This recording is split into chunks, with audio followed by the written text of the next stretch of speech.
I do miss listening to some music though, I won't lie to you. That is one of the few things in the car, doesn't, you know. Again, it's another thing that people sort of like to debate, isn't it? Some guys listen to music all the time. Me personally, I really don't listen to headphones because they fucking hurt it, to be honest. Like, I've got one in my left ear now for the sat-nav, which may or may not be guiding me home. And to be honest, even though it's sort of, I thought it sat pretty flush to my ear, it obviously doesn't, because it really fucking hurts when I take this lid off and take that thing out of my ear.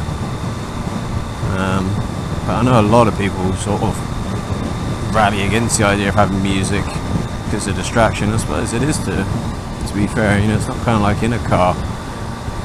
You don't need that level of attention, you know, just to go round a bend, whereas on these things in theory you do. But I do miss that side of it. But again, like I said, it seems to generate quite fierce debate. I've sort of noticed on some of the bike forums, you get quite a few people rallying about it. Like, one of them is, oh, you won't be able to hear things, you know, coming up behind you, and always kind of carry on. But to be fair, I'm fucked anyway, because I can't hear a fucking thing, other than with the wind noise that comes through this goddamn lid.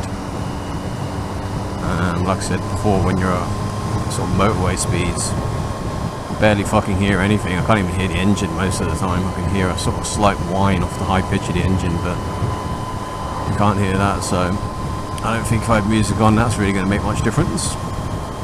But yeah, I guess it could be distracting. I don't know. I can understand, because one of the reasons I was looking at the Bluetooth sort of intercom systems, and you can like pair your sat nav to it, so you just have, you know, flat speakers sort of patched into the back of your lid, so you can hear it that way without having the goddamn spike in your ear like I've got now. But you can do phone calls on them as well, and I know that really upset quite a few people on this particular forum I was on. And I can kind of understand that. I mean, Jesus, I think it's distracting when I'm in a car if I'm talking on my like hands-free. I seem to have the inability to maintain speed and speak on a phone for quite a few times. I'll sort of be on the motorway and I look down, I'm in the middle lane as people like flying past me. I'm like, what the fuck is wrong with these guys? And then I look down to like 50 miles an hour. I'm like, what a dick. So yeah, I can understand that. I don't think talking on the phone would be the greatest idea on one of these things, especially on these kind of roads where you've got like twists and turns, especially when you don't know them.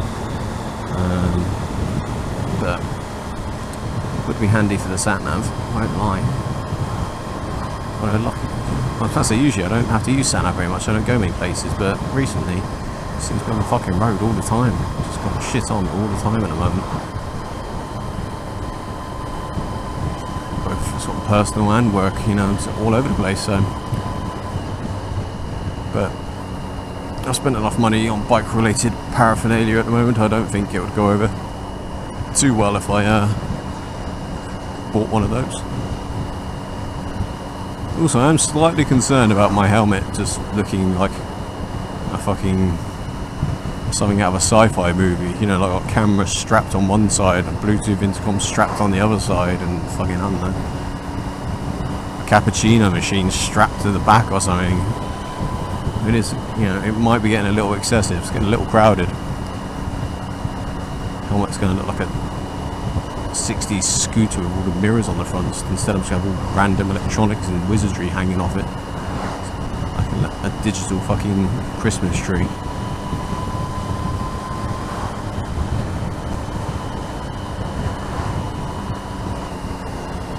Someone on the way home in their awesome caravan probably spent most of Friday dragging it all the way to wherever they ended up. Now spending all of this evening dragging it all the way back.